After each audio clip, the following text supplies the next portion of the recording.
from the studios of Postscript Media and Canary Media. I'm curious, what's the smartest device you have in your home? My home? So I don't technically have a home right now. I'm kind of in motion. My lease was up last year, and I was like, what if I try living in a few different places first before I lock myself down, kind of prioritizing flexibility. Yeah, you look like you're in a utility supply closet right now. I'm in a friend's pantry / washer dryer closet in Southern California currently. Smartest device in my home. I guess that's just my brain. Like I carry that wherever I go.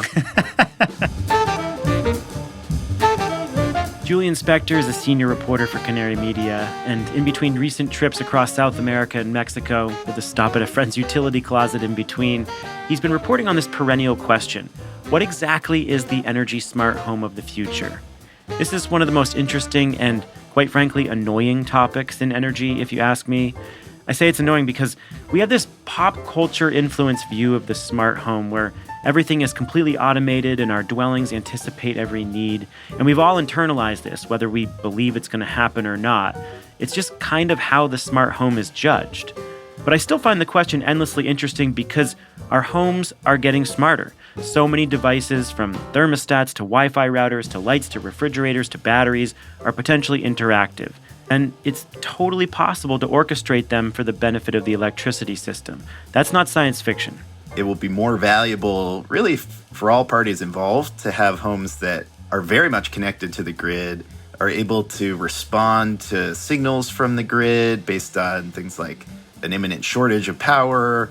Is there a ton of cheap or free solar being pumped onto the wires at this moment, and you could get extra power, and help out and use more clean energy, instead of all these homes being their own little island. They're all together in some sense as part of this broader grid network, working together in ways that help the residents in the home, but also lower the overall costs of the clean energy transition and make the whole system more efficient, clean, and stable.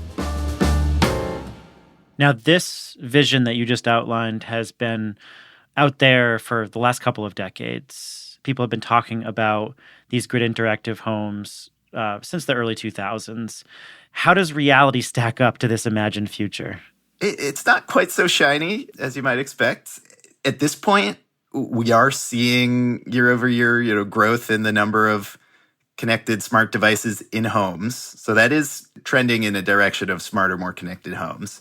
Surveys of consumers also say that energy efficiency, sustainability are really top priorities for the people who are buying these devices. So as far as the grid-connected, grid-interactive, clean energy home vision, we're extremely early. There are some really meaningful achievements in select pockets of the country and the world, but it's very, very far from any kind of mass participation in the energy system. I think this topic in particular can get sort of ungrounded and abstract, but I did find actually quite a few companies that are already implementing this vision in thousands, tens of thousands, in some cases hundreds of thousands of homes. This is The Carbon Copy. I'm Stephen Lacey.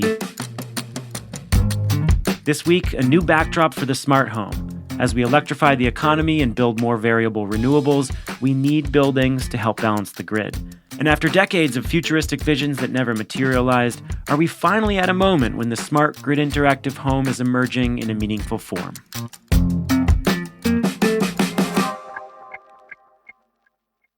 America's green banks are preparing to unleash a wave of capital for clean energy. The Greenhouse Gas Reduction Fund invests a historic $27 billion in projects nationwide. This could mobilize up to $150 billion of private capital for solar, storage, efficiency, and electrification in underserved communities.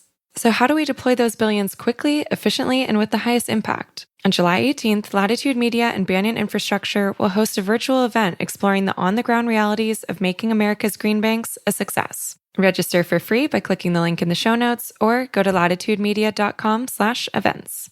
Clean energy and climate tech are policy-driven industries, and anyone working in this field touches local, state, and federal policy in a very real way. And that's why you should be listening to Political Climate, a podcast from Latitude Media and Boundary Stone Partners that delivers an insider's view on climate policy and politics.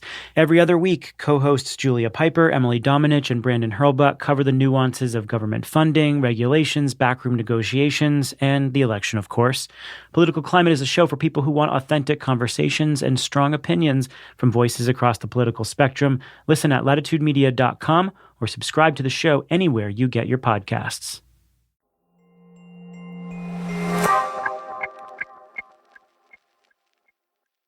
I have seen many variations of the smart home vision over the years.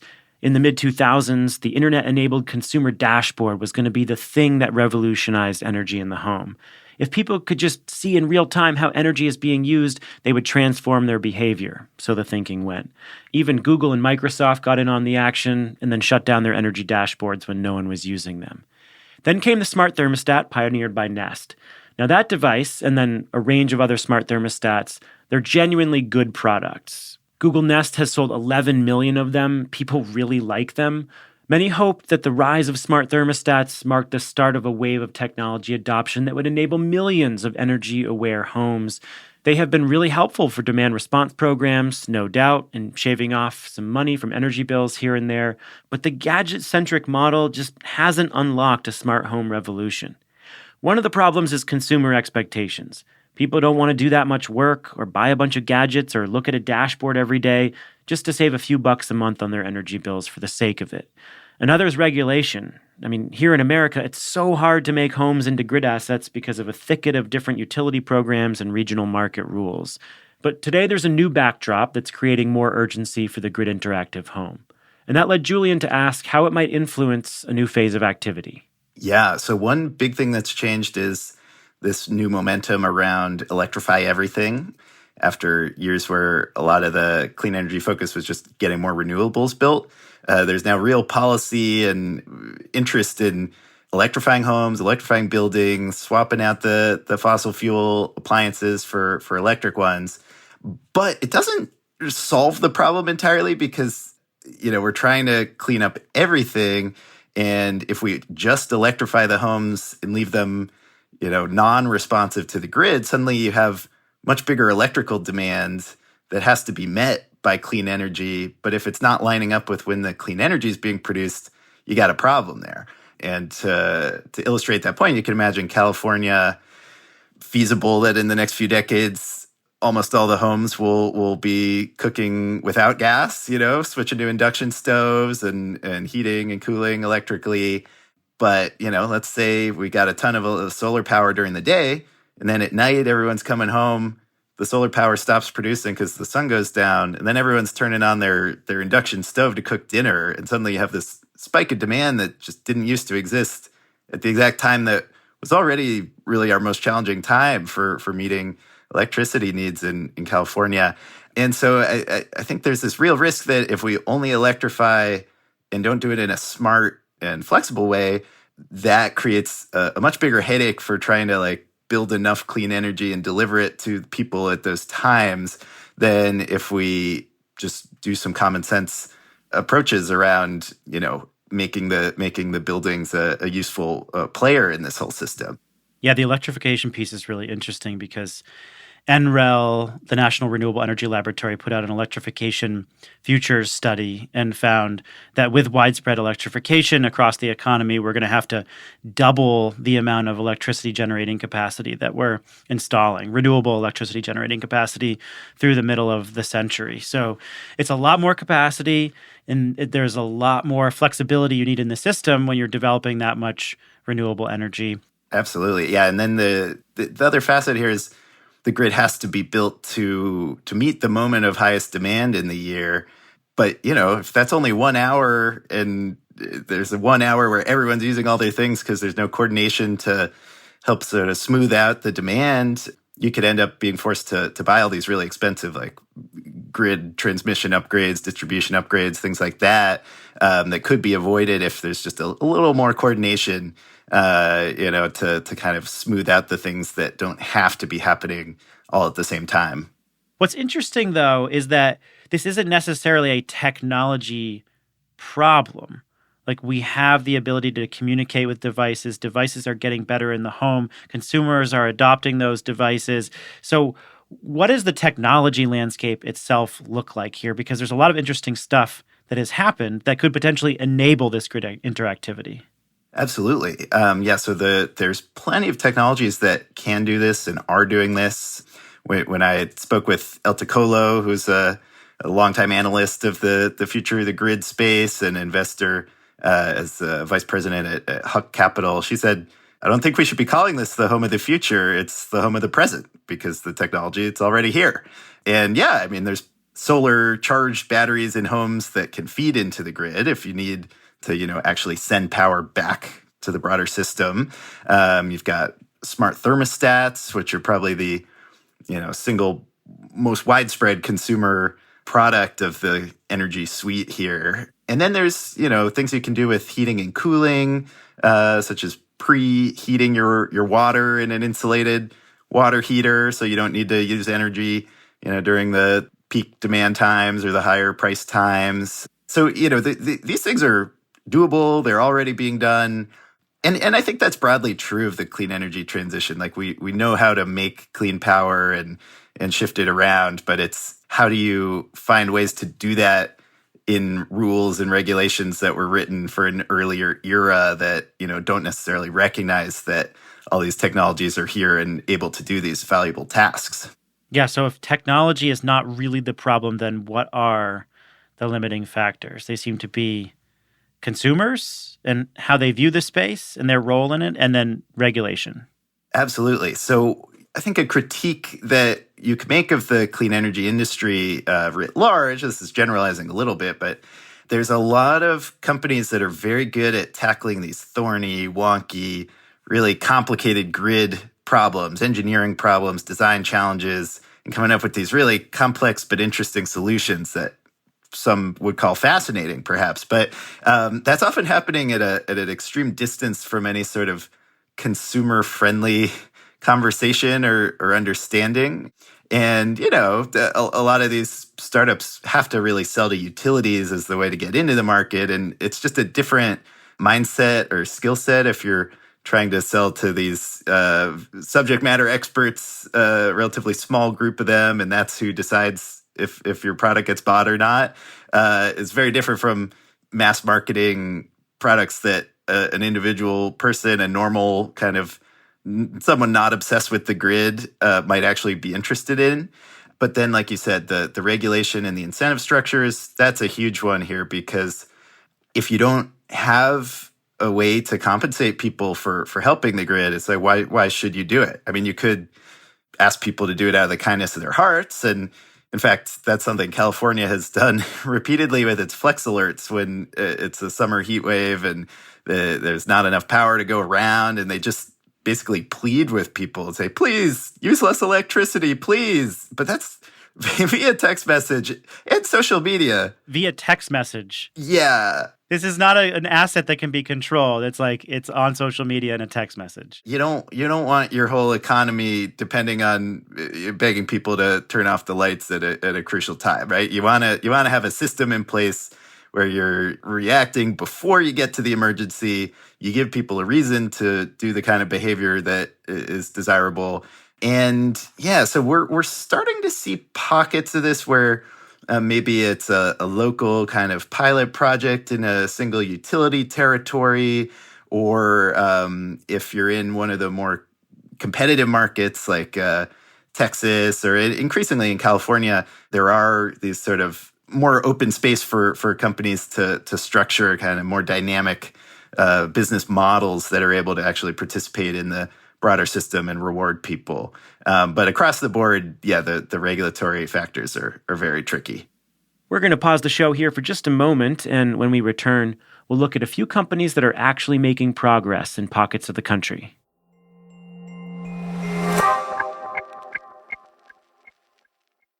On July 18th, join Latitude Media and Banyan Infrastructure as we take a deep dive into the next phase of deploying the $27 billion Greenhouse Gas Reduction Fund. We'll provide practical insights for the state agencies and local lenders at the front lines of dispensing these funds. Where are the bottlenecks? How do we balance speed with transparency? And can America's green banks live up to the expectations of both local communities and Wall Street? Latitude Media's Stephen Lacey, Banyan co-founder Amanda Lee, and Clean Energy Fund of Texas EVP Billy Briscoe will answer these questions and more on July 18th at 1 p.m. Eastern. This is a must-attend for project developers and financiers. Register for free at latitudemedia.com/events or click the link in the show notes.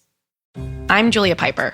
I'm Brandon Hurlbut. And I'm Emily Domenech. A little over a year ago, political climate took a break so we could focus on the groundwork of implementing America's biggest ever climate bill, the Inflation Reduction Act. I'm excited to say, political climate is back. And I'll be joined by my two co-hosts to riff on the top political stories and insider scoops from state houses to the halls of Congress to regulatory agencies and even international climate talks. We'll explain how those developments are driving industry decisions today. Political Climate is a show for people who want authentic conversations. And to learn about how energy and climate policy is shaped within both political parties from the people who have actually helped shape it. So join me, Brandon, and Emily every other week, starting in April, for fresh episodes of Political Climate. Subscribe to the show wherever you listen to podcasts.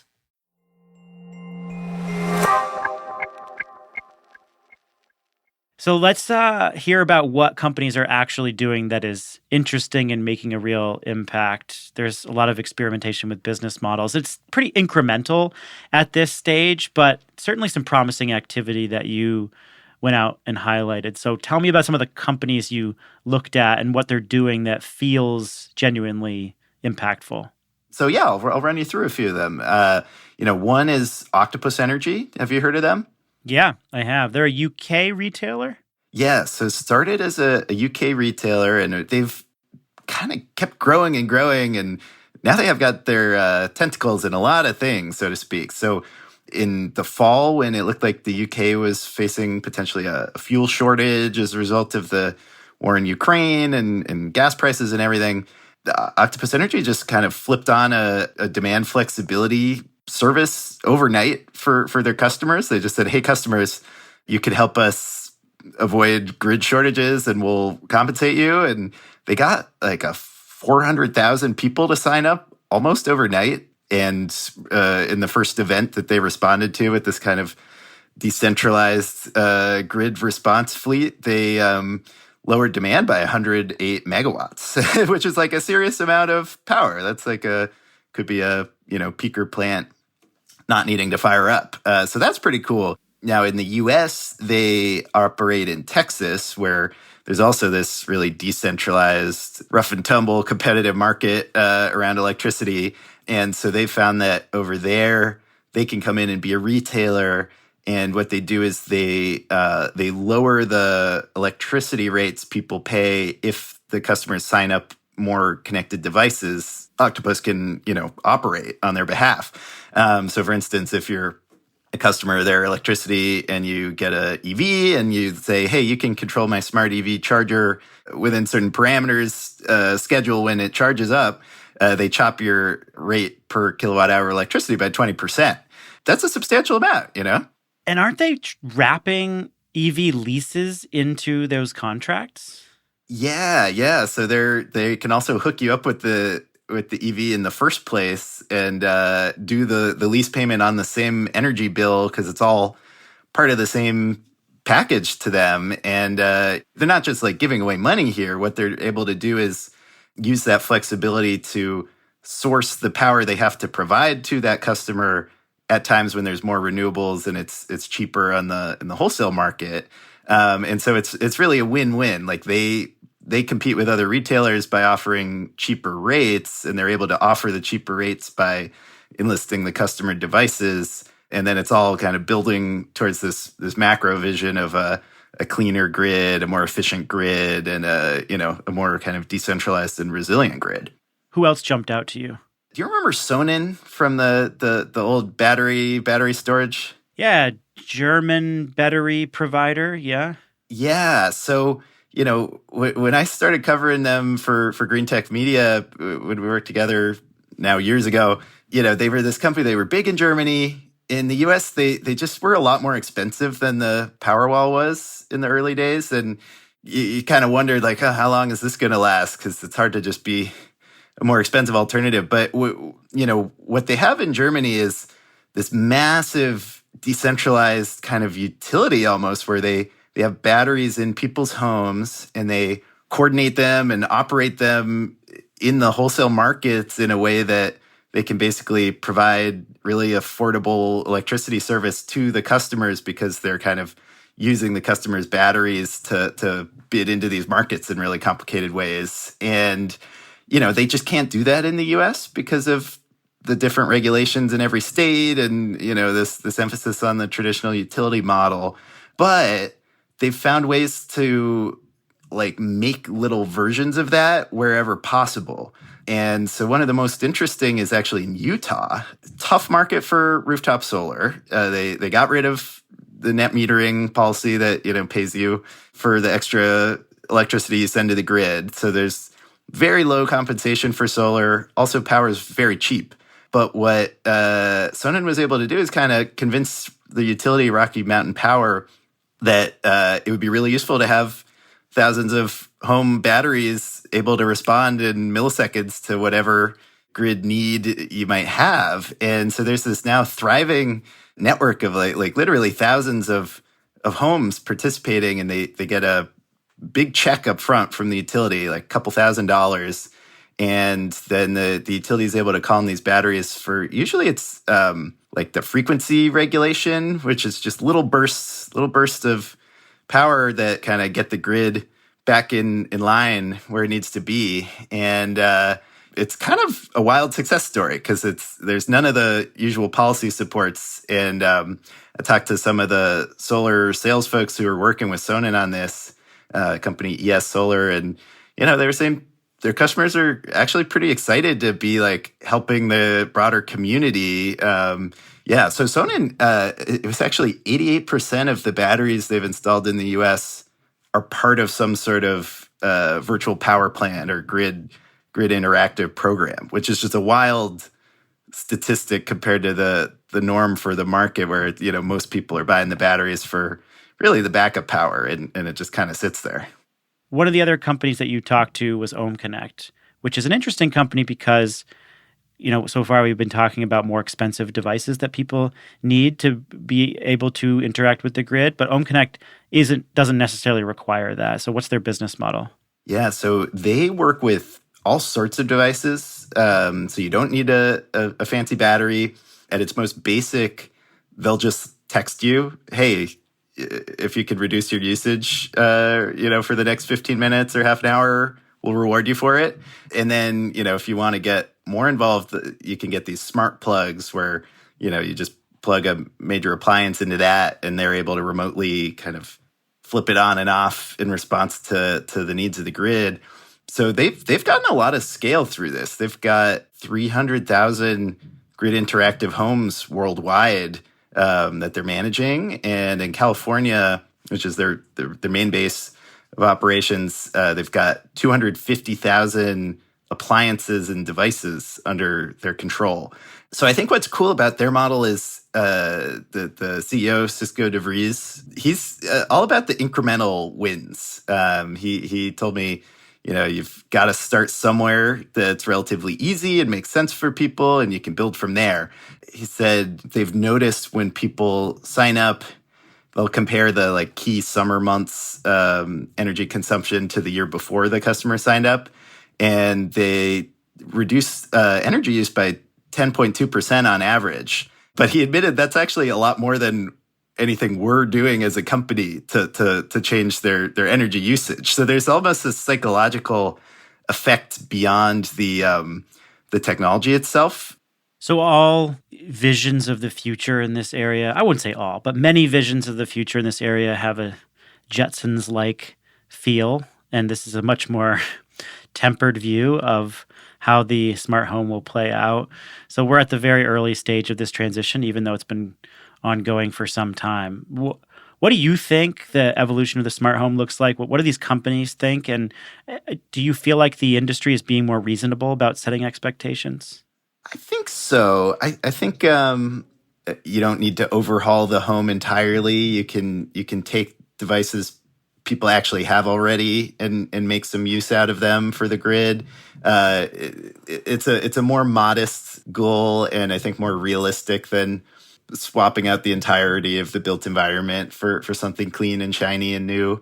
So the key going forward is just finding the places where you can kind of graft this new vision onto the existing energy system. And I would guess we do see more grid interactive homes in absolute terms, but that it'll be very unevenly distributed. And what I mean by that is, we're already seeing some very exciting programs in Texas where the structure of the market allows creative businesses to come in and just whip something up and do it. You're seeing that in the UK.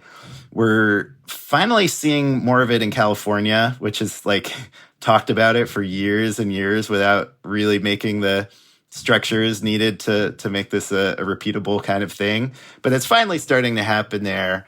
And then you can see the cases where there is a traditional utility that is just thinking a little more creatively than some of them and jumps on board with this. So that means there's millions of people living in places where they just might not have lucked into having a sufficiently creative utility to give them access to this sort of thing. But that's kind of the structure of our energy system, and solving that requires a higher order level of organization and mobilization. It doesn't look like you have a grid interactive thermostat behind you in that supply closet. Yeah, I don't know. There's a bunch of bottles of rum and some power drills. Yeah. It looks like there's an electric vacuum there hanging on the wall. Maybe the utility can cycle that on and off as it's charging. Yeah, if there's a good battery in it, maybe we could start activating the Dyson vacuum fleet. Julian Spector, a senior reporter at Canary Media, thanks so much. Oh, this was very fun to talk through, and let's come back in a decade and see if it's really happening. And that is all for the show. The Carbon Copy is a co-production of Postscript Media and Canary Media. You can sign up for our respective newsletters. Go to canarymedia.com and get all their coverage. Go to postscriptmedia.com and get our transcripts and a roundup of all the shows we're putting out each week. This episode was produced by me and Alexandria Herr. Sean Marquand is our engineer. He also composed our theme song, and original music came from Echo Finch and Blue Dot Sessions. Postscript Media is supported by Prelude Ventures. Prelude is a venture capital firm that partners with entrepreneurs to address climate change across a wide range of sectors. That's advanced energy, food and ag, transportation, logistics, advanced materials, manufacturing, and advanced computing. And you can support this show by just giving us a rating and review. Hook up a link to a friend or a colleague, give us a shout out on social media. Word of mouth is still so important for growing these shows, so any help you can provide is greatly appreciated. And we, of course, greatly appreciate you tuning into the show each week, and we will catch you next week. I am Stephen Lacey. This is The Carbon Copy.